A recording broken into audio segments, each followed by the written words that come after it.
Okay, now you can load a saved game into Auto Evo. That was relatively easy since the game has strictly more data than the world the game takes place in. Going the other way is a little tougher. For starters, I don't know which species is the player species. So, to go from Auto Evo into gameplay, you need to select a specific species in the Auto Evo, and then click to play the game from that species. It's also the only way you can save Auto Evo right now.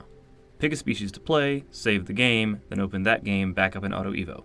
It's janky, but it saves coding time. The other big change I did was actually a combat refactor, even though that's the last thing I said I was going to do last time. It was really playing High Fleet of all things that really inspired me to just simplify the encounter system I had.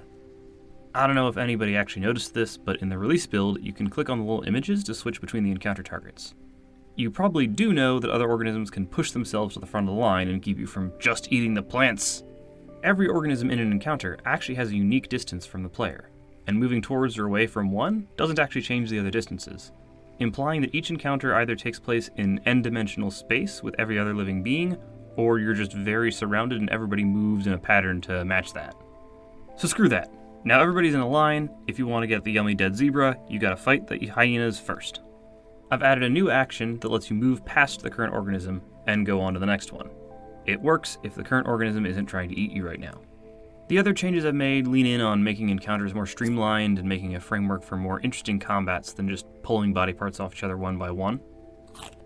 There's a lot more to be done in terms of depth and balance, and a lot of features I'd like to add, but I'd rather have a game where you can tell it's unbalanced than one that you just don't care about.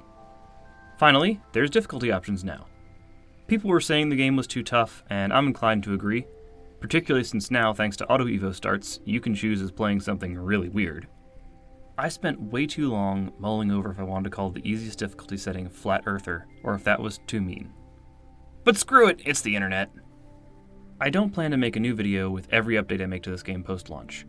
But I want to make one more Atoms in Time video to say that my next video will definitely have nothing to do with this game. It may or may not be about Auto Evo or Evolution. I started making videos to share stuff I thought would be funny, and to show off games where I knew the developers would probably be watching the video. So next up, expect something like that. If that doesn't interest you, then don't forget to dislike and unsubscribe. I will not be offended for the next 48 hours.